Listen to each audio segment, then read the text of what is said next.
You were taught that being kind would make people value you, so you became the reliable one, the understanding one, the one who says yes, the one who adjusts, the one who doesn't complain. And slowly something strange happened.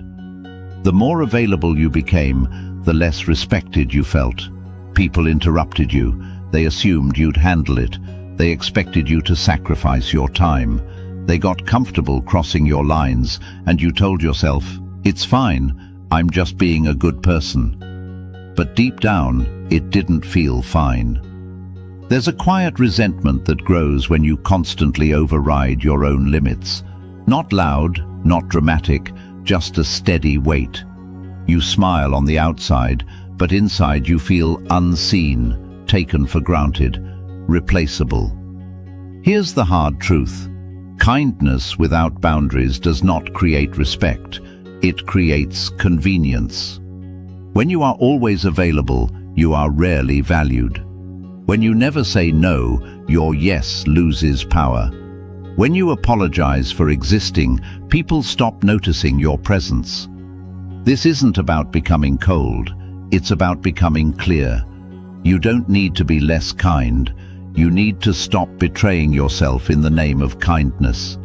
There is a difference between being generous and being compliant, between being warm and being weak, between being helpful and being used. Most people never learn that difference. They think respect is earned through overgiving, through proving, through pleasing, through avoiding conflict. They shrink their voice so others feel comfortable. They swallow opinions so nobody feels challenged.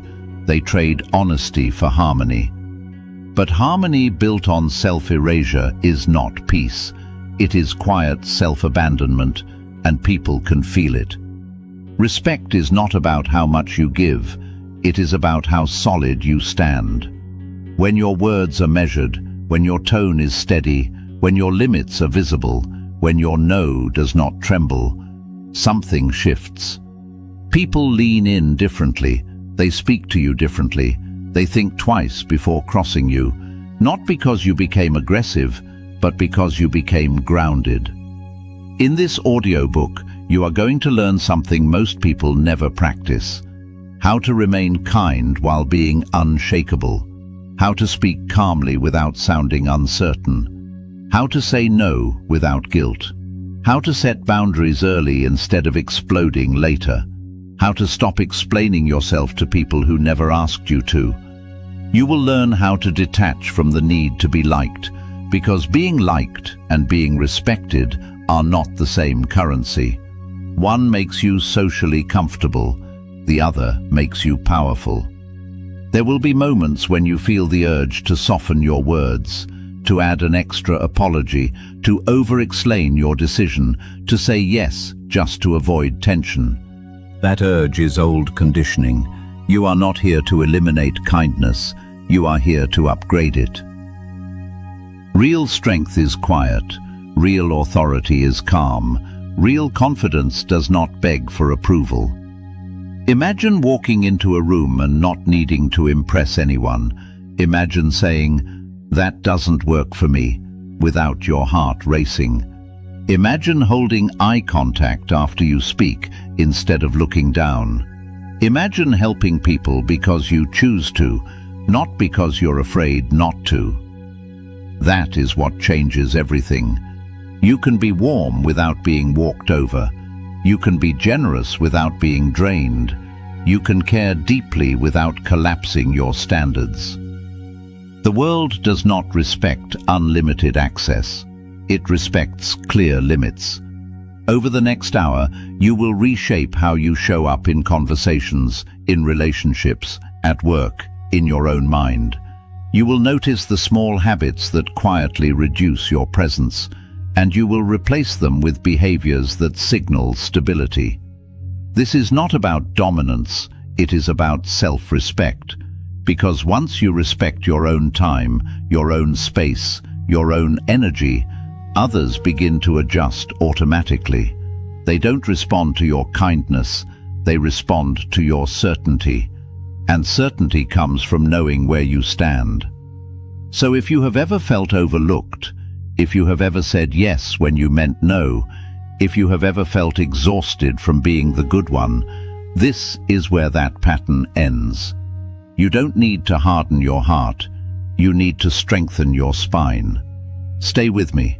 By the end of this, you will not only understand why people have been underestimating you, you will know exactly how to change it. And if this message resonates with you, share this audiobook with someone who is kind, generous, and silently tired of being taken for granted.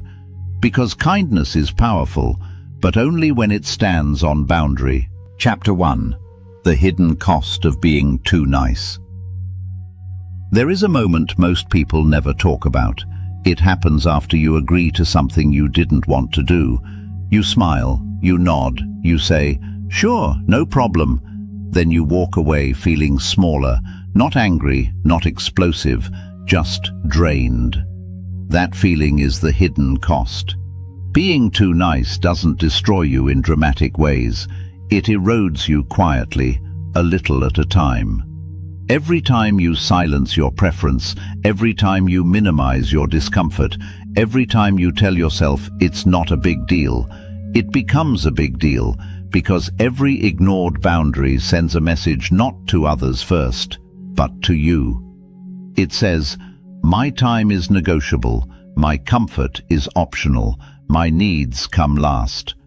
And once you repeat that message enough, your nervous system starts believing it.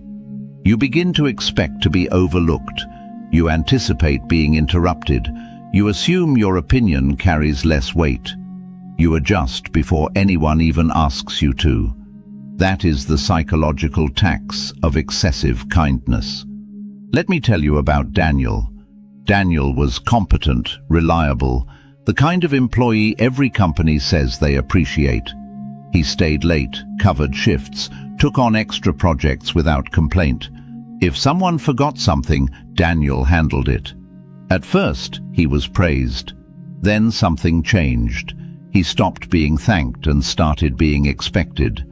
Colleagues would drop tasks on his desk with a casual, "You're better at this anyway."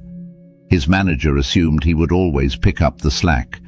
Meetings moved forward without his input because Daniel's flexible. He wasn't flexible. He was afraid of being difficult. He told himself he was being a team player, but at home he felt resentful, as exhausted, invisible. The breaking point wasn't dramatic. It was small. Someone else got promoted, someone less capable, someone who said no more often, someone who didn't stay late. That's when Daniel realized something uncomfortable. He was respected for his reliability, but not valued for his boundaries. You see, respect does not grow from sacrifice alone. It grows from perceived strength. When people sense that you will always bend, they stop treating you like something solid. This doesn't mean people are evil. It means they adapt to what you allow. Human behavior follows reinforcement. If every request is met with compliance, the requests increase. If every inconvenience is absorbed without protest, the inconveniences multiply. You're teaching others how to treat you, and the lesson might not be what you intended. As there is another cost most people ignore, internal fragmentation. When your outer behavior doesn't match your inner truth, you split. One part of you wants peace, another part wants honesty, one part wants approval, another part wants dignity. That internal tension creates anxiety. You replay conversations later. You think of what you should have said. You imagine stronger versions of yourself. But in the moment, you freeze into politeness. Why? Because being liked feels safer than being firm. From childhood, many people were rewarded for being agreeable. Quiet children were praised. Compliant children were labeled good. Disagreeing was called disrespectful. Expressing anger was seen as rude. So you learn to suppress friction. But friction is not violence. It is clarity. A boundary is not aggression. It is definition. When you remove definition from your personality, People stop seeing your edges, and when they can't see your edges, they walk through them. Being too nice also distorts perception. When you overgive, people subconsciously lower the perceived value of what you offer. Not because they don't care, but because scarcity creates weight. Effort that appears effortless gets taken for granted. If you are always available, your availability becomes invisible. If you always help, your help feels standard. If you never push back, your silence becomes background noise. This is not about becoming harsh. It is about recalibrating how your presence is felt. Strong individuals radiate something different. It is not loudness. It is not dominance. It is contained certainty. They do not rush to fill silence. They do not over-justify decisions, and they do not soften every statement with apology. And because of that, their kindness feels intentional, not automatic. Intentional kindness is powerful. Automatic kindness is predictable. Predictable behavior invites testing. Testing leads to erosion. Here is the deeper truth. When you constantly override your limits, you lose self-trust. You start doubting your own instincts. You feel discomfort but ignore it. You sense unfairness but rationalize it. Over time, you become disconnected from your own signals, and a person disconnected from their signals cannot stand firmly. Self-respect begins internally, not externally. Before others respect your boundaries, you must enforce them in private.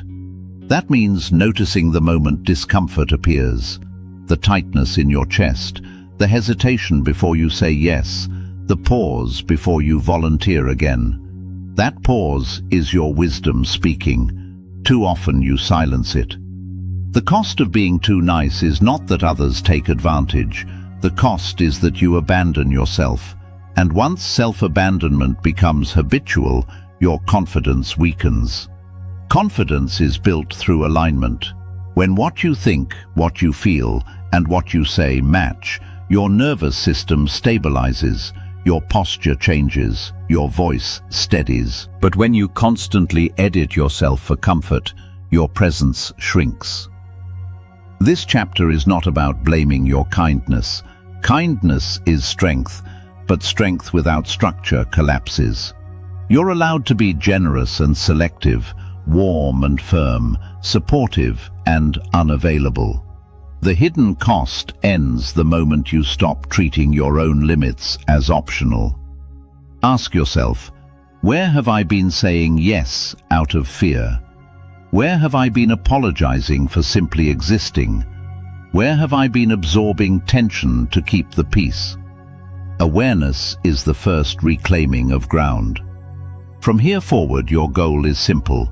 Notice the moment before compliance. That moment is power, and power used calmly changes how the world responds to you. Chapter 2. Why People Don't Respect Overgivers. There is a pattern that repeats itself in workplaces, relationships, families, and friendships. The person who gives the most is rarely the one treated with the most respect. At first, that sounds unfair.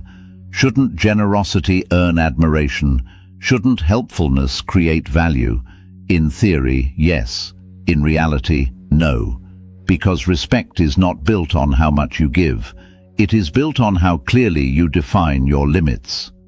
When you overgive, something subtle happens. Your effort becomes expected. Your availability becomes standard. Your sacrifice becomes invisible. People adapt quickly.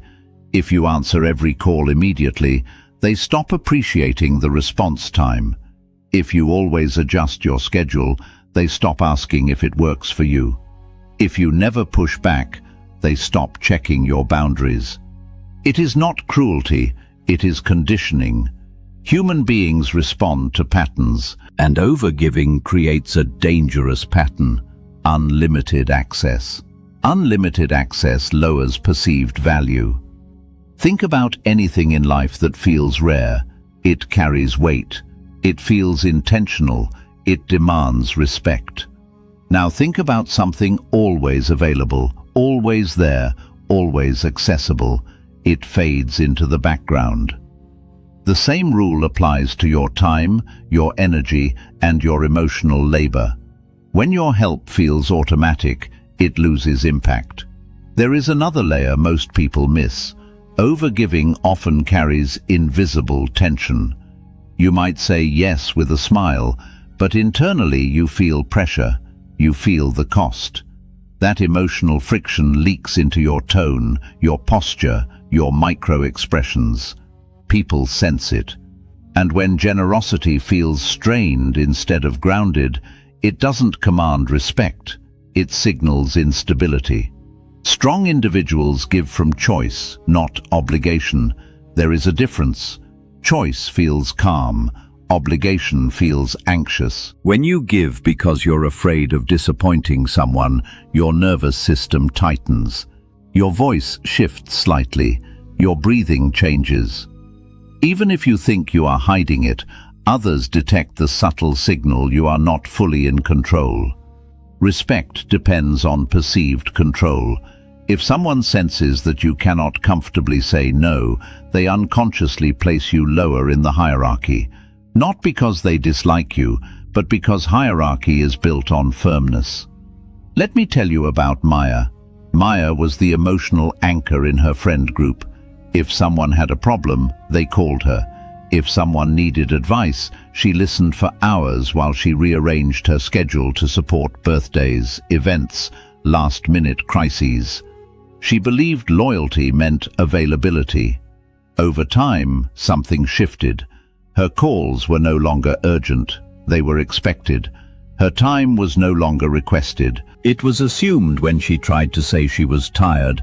Friends responded with surprise. "You're always so strong," they said, strong but exhausted. The moment she declined an invitation for the first time, the reaction wasn't anger, it was confusion, as if she had broken an unspoken contract. That contract had been written by her own behavior. Overgiving rewrites your identity in the minds of others. You stop being seen as a person with preferences. You become the role you play, reliable, flexible, always there. Roles are convenient.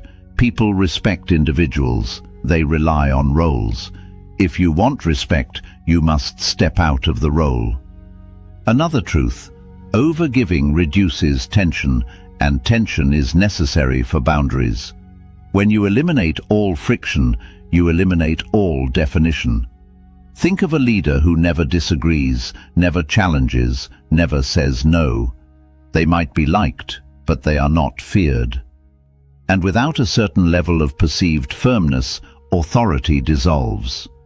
You do not need to intimidate anyone, but you must be comfortable holding mild discomfort. Discomfort is the gateway to respect. When you pause before answering, when you say, "Let me think about that," when you decline without over-explaining, you create space. Space signals deliberation. Deliberation signals strength. Overgivers eliminate space. They respond instantly. They agree quickly. They fill silence nervously. And in doing so, they unintentionally communicate lower status. High-value individuals are not rushed by external pressure. They are anchored internally. Their time is not open-ended. Their energy is not limitless. Their availability is not assumed. And because of that, when they choose to give, it feels intentional. Intentional generosity feels powerful. Automatic generosity feels ordinary. Another reason overgivers lose respect is predictability. If I know you will always say yes, I do not need to negotiate. If I know you will absorb the inconvenience, I do not need to consider your comfort. Predictability without boundaries creates exploitation, not malicious exploitation, passive exploitation. It grows quietly. At first, it is small favors, then larger ones, then expectations, then entitlement. The shift is gradual. One day you realize people are not asking anymore, they are informing. That is the moment respect has already declined. You might think the solution is to give less abruptly. That can create shock. The real solution is to recalibrate your pace, delay your responses. Silence is powerful. When someone asks you for something, count to 3 before answering. Breathe once. Feel your body. Notice if there is tension. Notice if your yes is automatic. If it is automatic, it is not intentional. And if it is not intentional, it weakens you. Start small. Instead of saying, "Sure," say, "I'll check and get back to you." Instead of volunteering immediately, wait to see if someone else steps up. Instead of over-delivering, but deliver exactly what was agreed upon. You are not becoming selfish. You are restoring balance. Balance generates respect. When others realize your time is not endlessly accessible, they become more mindful. When they see that your energy has limits, they become more appreciative. When they understand that your yes must be earned, they treat it with weight. This is not manipulation. It is alignment. You are teaching people how to value you. The moment you stop overgiving, something surprising happens. Some people pull back. That reaction reveals who valued you and who valued your utility. Do not panic when that happens. Stability attracts respect. Desperation attracts use. Your goal is not to become distant. Your goal is to become deliberate. Deliberate in what you accept. Deliberate in what you decline. Deliberate in how you show up. Because respect does not follow generosity alone. It follows strength expressed calmly. And strength begins the moment your giving becomes a choice, not a reflex. Chapter 3. Stop apologizing for existing. There are words that quietly shrink your presence. They seem harmless, polite, soft, but repeated daily. They train people to see you as smaller than you are. The most common one is this: sorry. Not for mistakes, not for real harm, but for existing. Sorry to bother you. Sorry if this is a dumb question. Sorry, just checking in. Sorry, can I ask something? Listen closely to what those phrases imply. They imply intrusion. They imply inconvenience. They imply low value. When you apologize before you speak, you lower your status before the conversation even begins. You may think you're being courteous. What you're actually signaling is uncertainty. Over-apologizing is a subtle form of self-doubt made audible. It comes from a fear of taking up space. Space in conversations, space in decisions, and space in rooms. You learned somewhere along the way that minimizing yourself kept you safe, that being non-threatening kept you liked, that softening your presence avoided conflict. But minimizing yourself also reduces your influence. There is a difference between humility and self-erasure. Humility is quiet strength. Self-erasure is chronic shrinking. One builds respect, the other dissolves it. Let me show you how this plays out. Imagine two people entering a meeting. One says, "Sorry I'm late, traffic was crazy." The other says, "Thank you for waiting." The first focuses on apology, the second reframes with gratitude. Both acknowledge the situation, only one preserves authority. Language shapes perception. Every time you apologize unnecessarily, you train others to view your presence as slightly disruptive, slightly inconvenient, though slightly less justified. And perception compounds. A manager who constantly says, "Sorry, but can we?" sounds unsure. A leader who says, "Let's do this," sounds certain. Certainty commands attention. Unnecessary apology invites dismissal. This doesn't mean you stop apologizing when you're wrong. Accountability builds respect, but reflexive apology weakens it. Notice when you say sorry out of habit rather than responsibility. You bump into someone that's appropriate. You make an error. Take ownership. But saying sorry because you're asking a question, because you're clarifying expectations, because you're expressing preference, that is self-minimization. The deeper issue isn't the word, it's the belief behind it. The belief that your needs are secondary, that your voice is optional, that your time is less valuable. Then when you hold that belief, your body language shifts too. Shoulders curve slightly inward, voice lowers at the end of sentences, eye contact breaks early. These signals are small, but humans are highly sensitive to subtle cues. People do not consciously think this person lacks authority, they simply feel it, and feelings guide behavior. If you want to command respect, you must first become comfortable occupying space without apology. Start by replacing your language. Instead of "sorry to bother you," say "when you have a moment."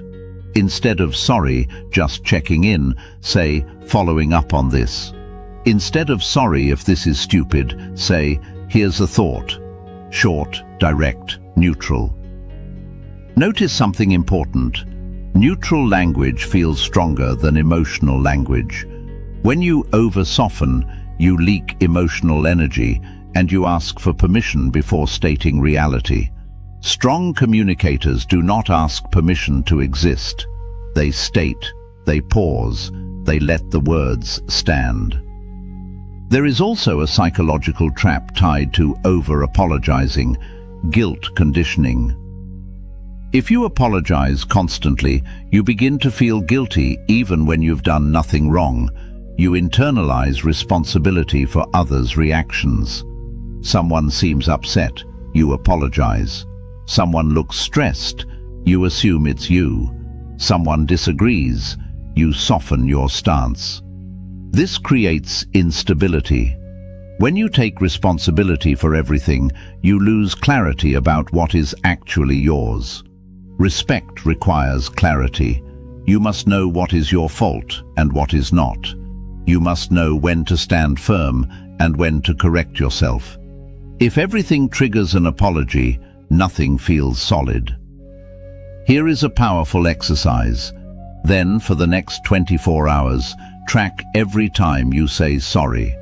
Write it down. At the end of the day, review the list. How many were necessary? How many were reflexive? How many were rooted in fear? Awareness alone changes behavior.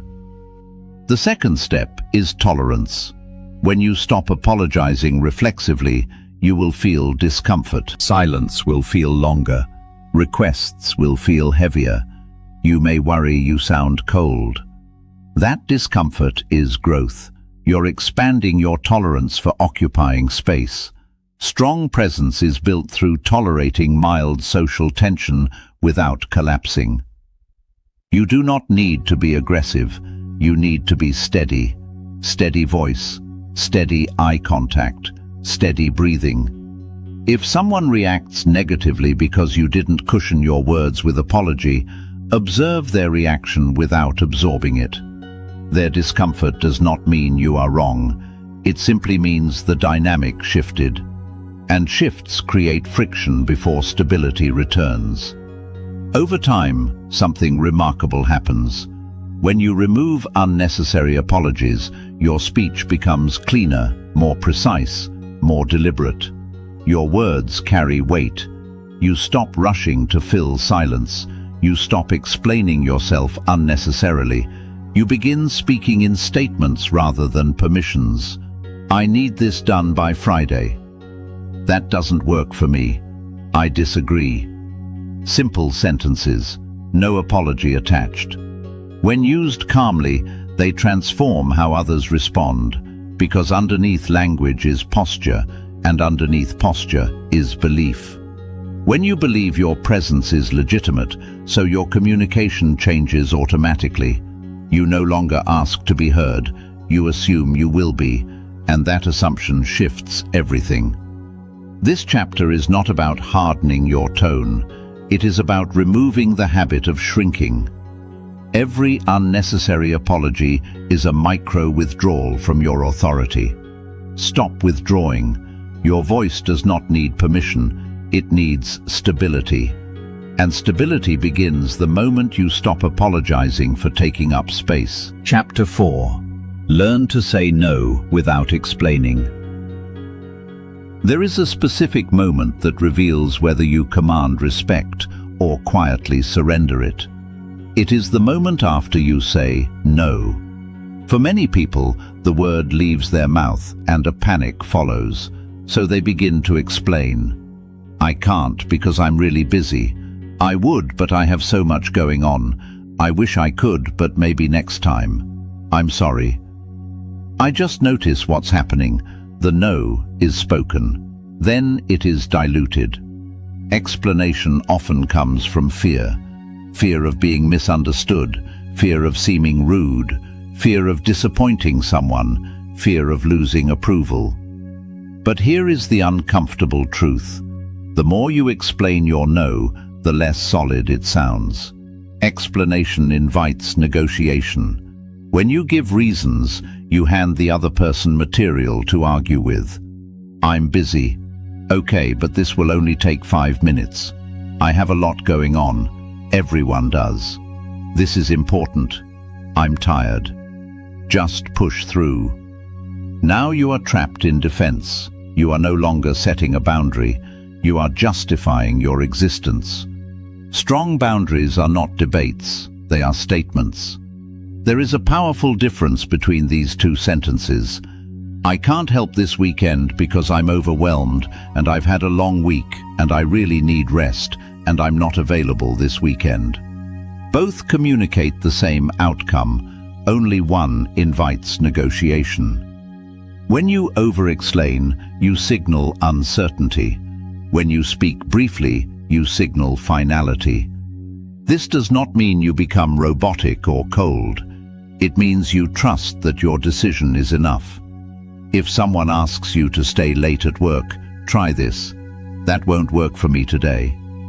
Pause and silence will feel uncomfortable. Let it. Do not rush to fill it. Silence after a boundary reinforces strength. Most people collapse into explanation because they cannot tolerate the tension that follows refusal. They want to repair the discomfort instantly, but that discomfort is not danger, it is adjustment. People are adjusting to a new version of you, a version that does not automatically comply. Let me tell you about Aaron. Aaron was known as the dependable one in his department. Whenever a project fell behind, he stepped in. Whenever a teammate missed a deadline, he absorbed the impact. One day, his manager asked him to take on yet another urgent assignment. Normally, Aaron would say yes. This time, he paused. He felt the familiar pressure rise in his chest, the instinct to agree, the reflex to prove himself.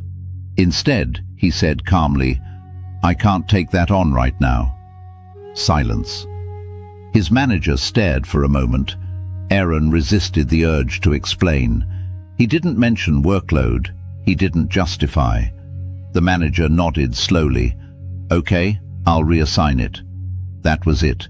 No argument, no backlash, no catastrophe. Aaron later realized something important. The fear of saying no was larger in his mind than in reality. Most people expect resistance because they've trained others to expect compliance. When you shift that pattern, there may be surprise, not hostility. And even if there is resistance, it is information. If someone reacts with anger or manipulation when you set a boundary, that reveals the foundation of the relationship. Respect does not punish boundaries, entitlement does. There is another trap people fall into, and they say no, but they offer alternatives immediately to soften the blow. I can't do it tonight, but maybe tomorrow, or maybe I can help a little, or maybe I can. That reflex again comes from discomfort. You do not owe compensation for protecting your time. If you genuinely want to offer an alternative, Do it from choice, not anxiety. Choice feels grounded, anxiety feels rushed. Your tone matters here. A strong no is calm, not sharp. If you sound irritated, people hear hostility. If you sound shaky, people hear weakness. Aim for neutral steadiness. Lower your pitch slightly, slow your pace. Finish your sentence without trailing upward. That doesn't work for me, period. There is power in completion. Another key principle: do not apologize after a boundary. I'm sorry, but I can't. Remove the apology, and it subtly reframes your boundary as a wrongdoing. You're not wrong for protecting your energy. You're not wrong for declining requests. You're not wrong for choosing yourself. Boundaries are not acts of aggression, they are acts of alignment. Here is a practical exercise for the next week. Implement the 1S sentence rule. Anytime you decline something, use one sentence only. No additional justification unless directly asked. If they ask why, respond briefly, "I have other priorities," and stop. Notice what happens. You will feel exposed at first, vulnerable, slightly guilty. That is the withdrawal from approval addiction. Approval addiction makes you believe your value depends on constant accommodation. Breaking that addiction requires repetition. Each time you say no and survive the discomfort, your nervous system recalibrates. You realize the world does not collapse. You realize people adjust. You realize that your worth does not decrease when you protect your time.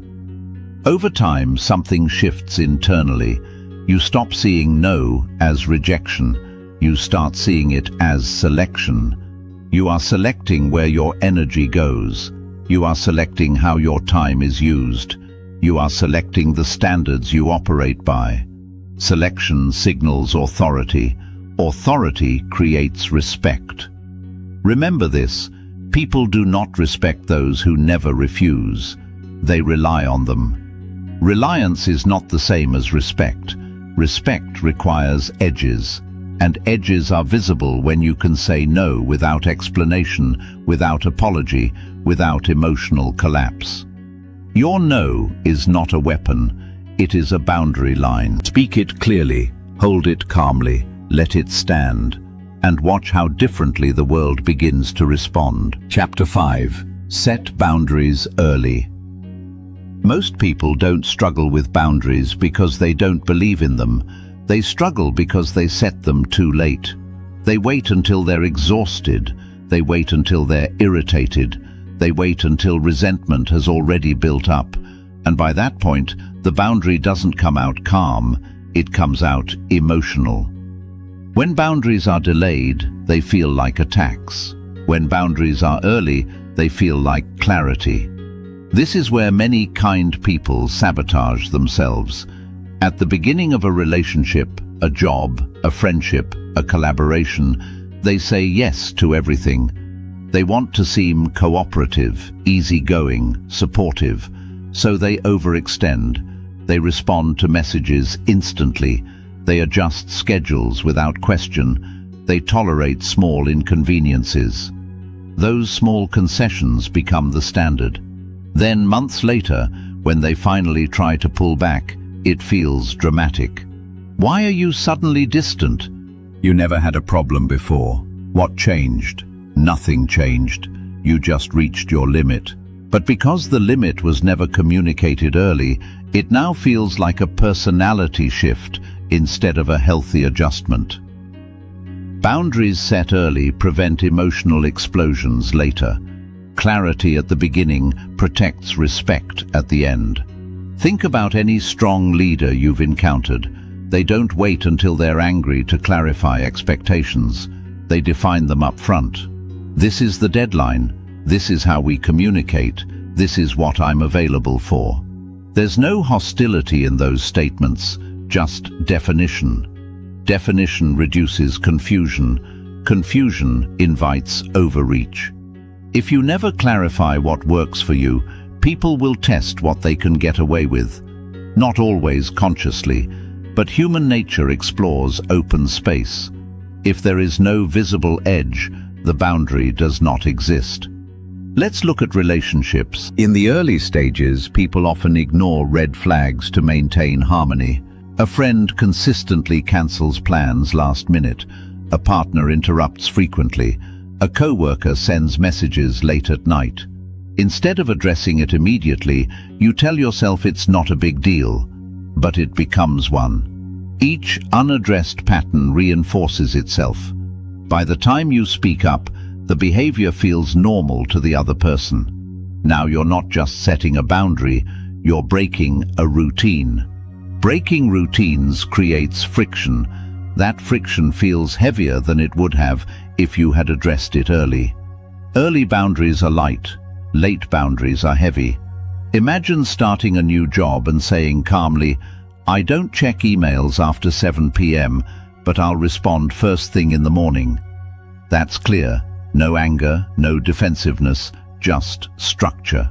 Now imagine answering emails at midnight for 6 months and then suddenly saying you won't anymore. The same boundary now feels disruptive, not because it's wrong, but because you trained others to expect access. People adapt quickly to patterns. Your early behavior writes the script. If you want to command respect, you must write that script intentionally.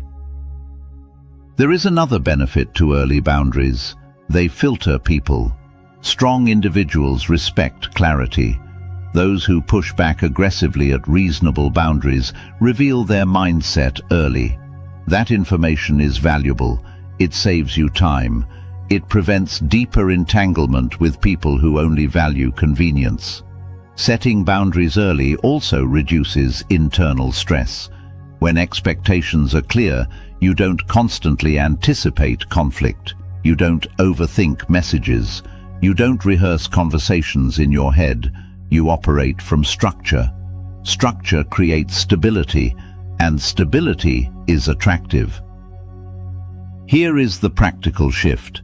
Stop waiting for discomfort to become unbearable. Address small issues calmly, immediately.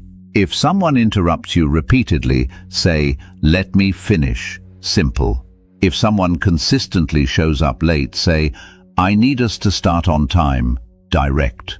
If someone asks for favors frequently, say, "I can't take that on regularly." Notice the tone, sir. Neutral, grounded, brief. You do not need long speeches, you need steady delivery. And another powerful tactic is expectation framing. Before a project begins, say, "I'll need 2 days' notice for changes." Before agreeing to help someone, say, "I can do this once but not every week." Before entering a collaboration, say, "Clear communication matters to me." When you define standards up front, you reduce the chance of resentment later. Resentment is often delayed communication. It builds quietly when you tolerate behavior that violates your preferences. Then one day you snap, and snapping damages credibility. Calm consistency builds it. If you've already delayed boundaries in certain areas, it's not too late. But you must accept that adjusting patterns may create temporary tension. Expect that. Do not interpret it as failure. When you shift your standards, the environment recalibrates. Some people will adapt, some may resist. The resistance is not your responsibility. Your responsibility is clarity. There is strength in saying early on, "This works for me, this doesn't." No apology attached. Boundaries are not walls, they are guidelines. Walls block connection, guidelines shape it. If someone reacts to your guideline as if it's a wall, that tells you more about them than about you. Remember this: kindness without structure invites confusion. Structure with kindness invites respect. You can smile and still be firm. You can be warm and still be clear. Setting boundaries early is not about control. It's about alignment. Alignment between what you value and how you allow yourself to be treated. The earlier you define your edges, none, the less often you will need to defend them, and the less you need to defend yourself, the more stable your presence becomes. Stable presence commands respect quietly. It does not demand it. It simply embodies it. Set the line early, then stand by it calmly. Chapter 6. Detach from approval. There is a silent addiction that keeps many kind people small. It is not money, it is not power, it is approval. The need to be liked. The need to be seen as good, easy, helpful, agreeable.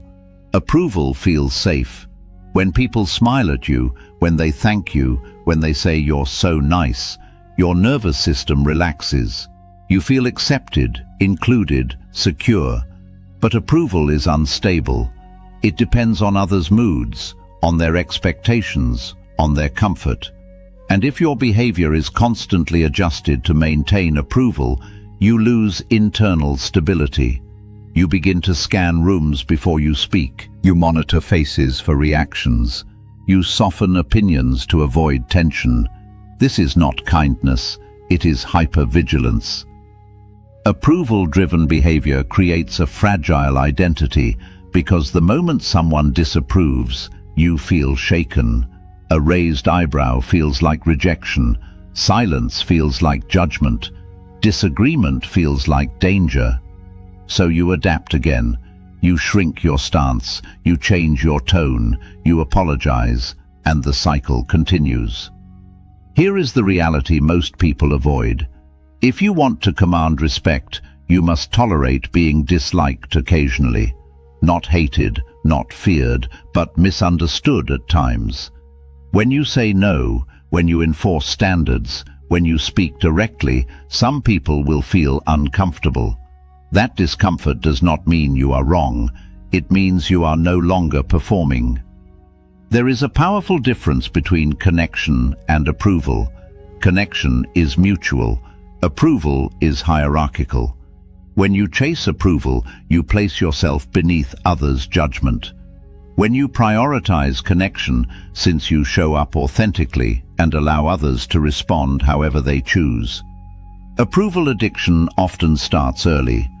As children, we learned that pleasing authority figures earned safety, smiling earned warmth, agreeing earned reward, disagreeing felt risky.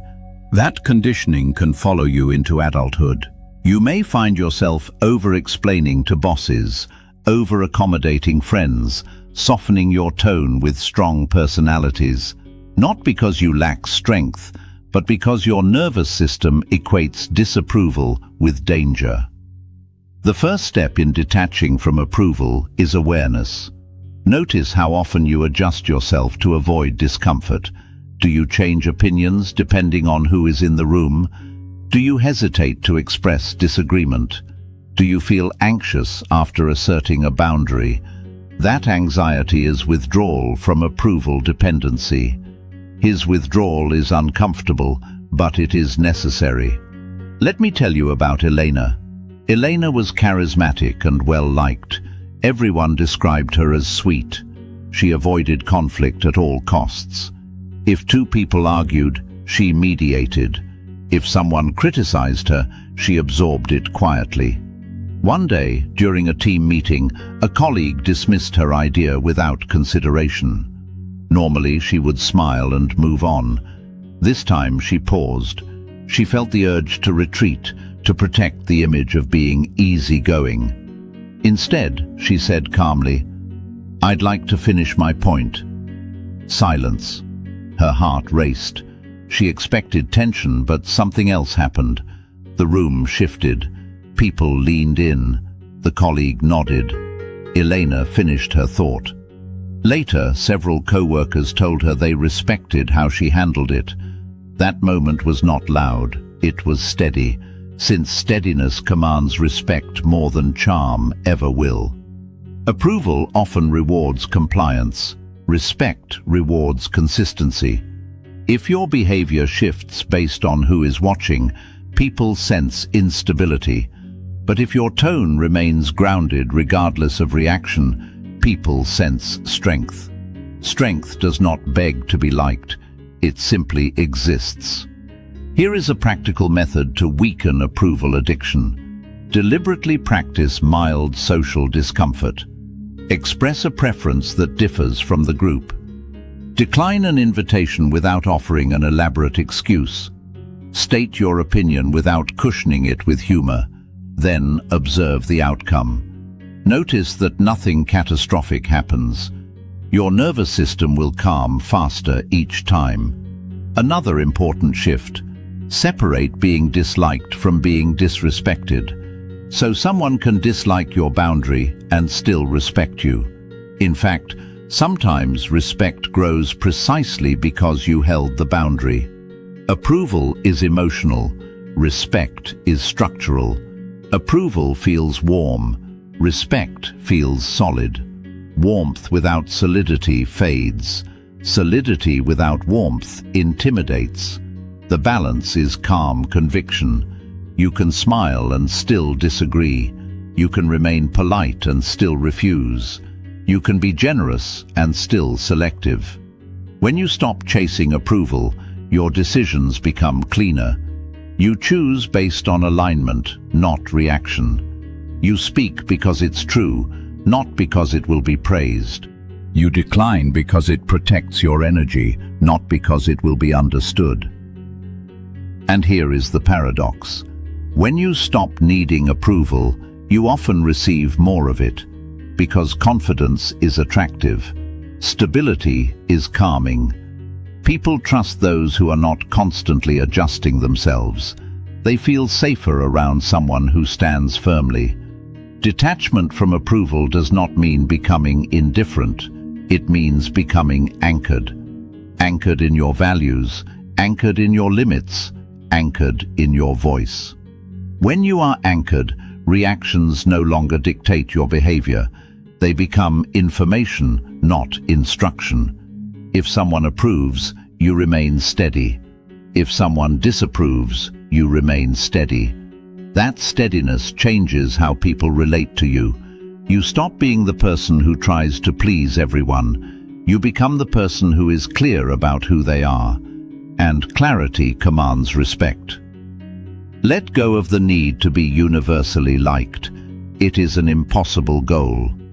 Aim instead to be internally aligned, because once your approval of yourself becomes stronger than the approval of others, your presence shifts. You speak slower, you pause longer, you decide more deliberately, and that quiet certainty is what people respond to, not your niceness, not your compliance, but your conviction. Chapter 7. Control your tone, control the room. You can say the right words and still lose respect. You can set a boundary and still sound unsure. You can refuse a request and still appear apologetic. Why? Because people respond to tone before they respond to content. Tone carries authority. Not volume, not aggression, not intensity, control. If your voice rises at the end of sentences, it sounds like a question. If you rush your words, it sounds like anxiety. If you soften everything with nervous laughter, it sounds like uncertainty. You may not notice it, others do. And when tone signals insecurity, people instinctively lean into it. They push further. They test more. They assume flexibility. Most overly kind people don't struggle with what to say. They struggle with how they say it. You know, there is a subtle tremor that enters their voice when they assert themselves. A slight upward pitch, a quickening pace, a smile that appears too quickly after something firm is spoken. That tremor communicates this. I'm not fully comfortable holding this line, and people sense it. You do not need to dominate a room to command respect. You need to regulate your nervous system. Your tone is a reflection of your internal state. If you feel anxious about disagreement, your tone will reveal it. If you feel guilty about setting boundaries, your voice will soften unnaturally. If you fear confrontation, your sentences will trail off. Calm tone equals internal stability. internal stability equals perceived strength. Let's look at two versions of the same statement. Version 1. I don't think that really works for me. Maybe we could. I don't know. Version 2. That doesn't work for me. Same message, different impact. The difference is not arrogance, it is certainty. Certainty is quiet. It does not overcompensate. It does not rush. It does not fill space unnecessarily. To control your tone, you must first slow your pace. Most people who fear tension speak too quickly. Speed signals nervousness.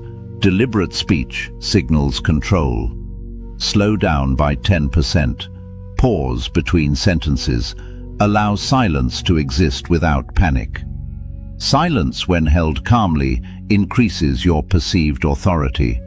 There is power in finishing a sentence and saying nothing else. Try this exercise. Speak a firm sentence in front of a mirror. I'm not available.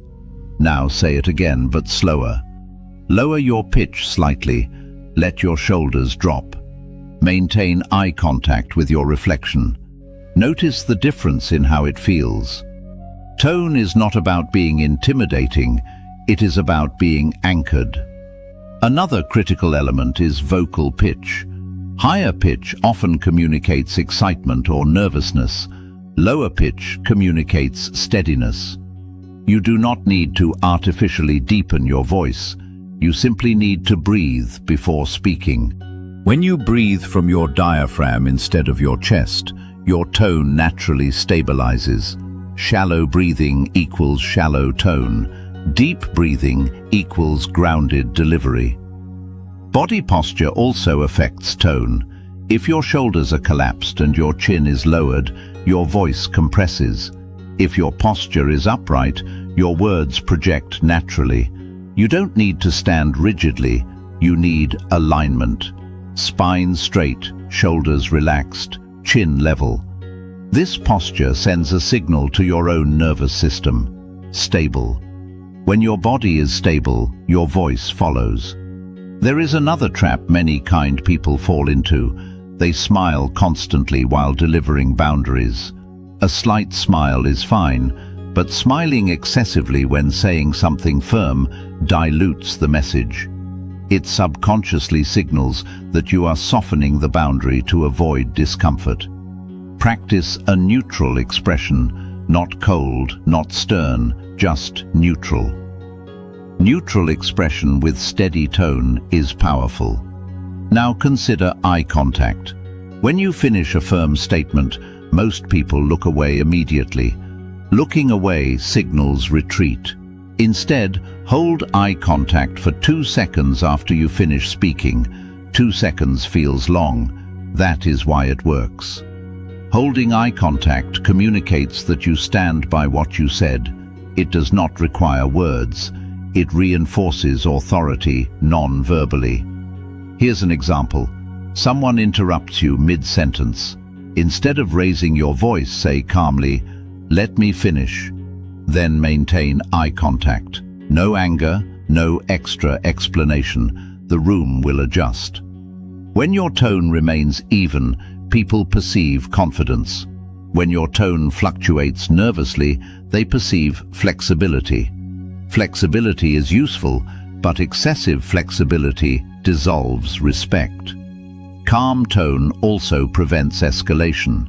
If someone challenges you and you react emotionally, the interaction becomes about emotion. If you respond steadily, the interaction remains about substance. Calmness disarms tension. It communicates that you are not threatened, and people rarely challenge those who appear unthreatened. Remember this, you do not need to speak louder to command a room. You need to speak slower. You need to finish your sentences. You need to stop softening everything with apology. Tone is discipline. It requires awareness. Record yourself speaking in a normal conversation. Listen back. Notice where your voice rises. Notice where you rush. Notice where you add filler words like just, maybe, or kind of. Remove them gradually. Clean language, clean tone. There is something deeply reassuring about someone whose voice does not shake under pressure. That reassurance creates trust. Trust creates respect. You're not trying to intimidate anyone. You're training your nervous system to remain steady when asserting yourself. Steadiness is magnetic. When you control your tone, you control perception. When you control perception, you shape how others respond. And when your words are delivered calmly and firmly, they land with weight. Not because they are loud, but because they are anchored. Control your breath, control your pace, control your posture. And you will notice something powerful. The room begins to adjust to you, not the other way around. Chapter 8. Replace kindness with standards. Kindness is a virtue. Standards are a structure. Without structure, virtue collapses. Many people believe that if they are good enough, patient enough, generous enough, others will automatically treat them well. That belief sounds noble. It is also incomplete, because people do not rise to your intentions, they rise or fall to your standards. If your only strategy in relationships is kindness, you leave behavior undefined. Undefined behavior expands. You tolerate lateness. You tolerate disrespect disguised as humor. You tolerate inconsistency. You tolerate being last on the priority list. You call it understanding. Others call it permission. Standards are not about controlling others. They're about defining what you participate in. There is a crucial shift here. Instead of asking, "How can I be more kind?" ask, "What do I accept?" That question changes everything. Acceptance sets the baseline. If you accept interruptions, you will be interrupted. If you accept being undervalued, you will be undervalued. If you accept inconsistency, you will receive inconsistency. Standards are invisible lines. They are not announced dramatically, they are demonstrated consistently. Let's break down what a standard actually is. A standard is a repeated behavior that you enforce without emotional escalation. It is not a threat. It is not an ultimatum. It is alignment between your words and your actions. For example, if someone repeatedly cancels plans at the last minute, kindness says, "It's okay, I understand." Standards say, "If you cancel again without notice, I won't reschedule." Calm, clear, followed through. And the power is not in the sentence. The power is in the follow-through. Most people state boundaries once and then collapse under pressure. When they fail to follow through, their credibility decreases. Kindness without follow-through becomes noise. Standards with consistency become identity. When people know that your words match your actions, they adjust automatically. They don't need reminders. They don't test repeatedly, because testing yields the same outcome. There is a misconception that standards make you rigid. They don't. They make you predictable in a stable way. Predictability in values builds trust. If people know you don't tolerate disrespect, they will think twice before offering it. If people know you don't engage in gossip, they will stop bringing it to you. If people know your time is protected, they will schedule more thoughtfully, not because you demanded it loudly, but because your behavior trained them. Kindness focuses on comfort. Standards focus on integrity. Comfort is temporary. Integrity is structural. When you operate only from kindness, you constantly adjust to maintain peace. When you operate from standards, peace is maintained by clarity. Let's look at a practical shift. Define 5 non-negotiables in your life, not dramatic ones, simple, stable ones. Examples: I don't accept being spoken to disrespectfully. I don't respond to messages after a certain hour. I don't commit to plans I don't want to attend. I don't tolerate chronic lateness. I don't lend money without clear terms. These are not attacks, they are guidelines for participation. Now, here's the crucial part. You do not need to announce all of them, and you enforce them quietly. If someone speaks disrespectfully, you respond once. Don't speak to me like that. If it continues, you disengage. No yelling, no drama. Disengagement is a powerful standard. It communicates that access to you is conditional. Conditional access increases respect.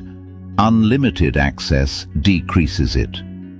Another key element of standards is self-application. If you expect punctuality, you must be punctual. If you expect honesty, you must be honest. If you expect calmness, you must remain calm. Standards lose power when they are inconsistent. Consistency builds authority. Authority does not shout, it repeats calmly. When people know what you stand for, they don't need to guess. And when they don't need to guess, they feel stability. Stability commands respect more than charm ever will. There will be pushback at times. When you begin enforcing standards, some people may react. They may call you distant. They may say you've changed. They may accuse you of being cold. What they are really reacting to is loss of convenience. Convenience feels like closeness to those who benefit from it, but closeness built on self-sacrifice is fragile. When you replace convenience with clarity, the right people remain, and they respect you more deeply. Here is the deeper transformation. When you operate from standards, you stop needing external validation. Your behavior is guided internally. You no longer ask, will they be upset? You ask, is this aligned? Alignment removes confusion. Confusion weakens presence. Strong presence comes from internal agreement. Your thoughts, your words, and your actions match. That congruence is powerful. People feel it. They may not articulate it, but they sense coherence, and coherence commands respect. Warmth is still important, compassion still matters, but compassion without boundaries drains you. Standards protect your energy. Energy preserved becomes confidence. Confidence expressed calmly becomes authority.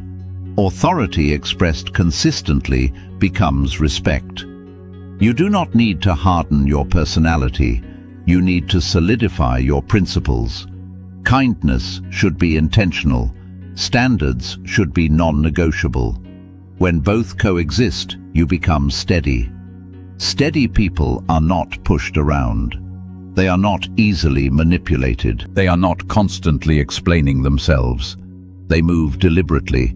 They speak clearly. They enforce quietly. Replace excessive kindness with clear standards. Keep your warmth, keep your generosity, but anchor them in structure, because structure sustains respect, and respect sustains your peace. You do not need to become colder. You do not need to become harsher. You do not need to change your heart. You only need to change your standards. Over the last hour, you've seen something clearly. Being too kind was never the real problem. The problem was kindness without structure, generosity without limits, warmth without firmness. You are not weak, you are undefined, and undefined people get shaped by other people's expectations. But now you understand something different.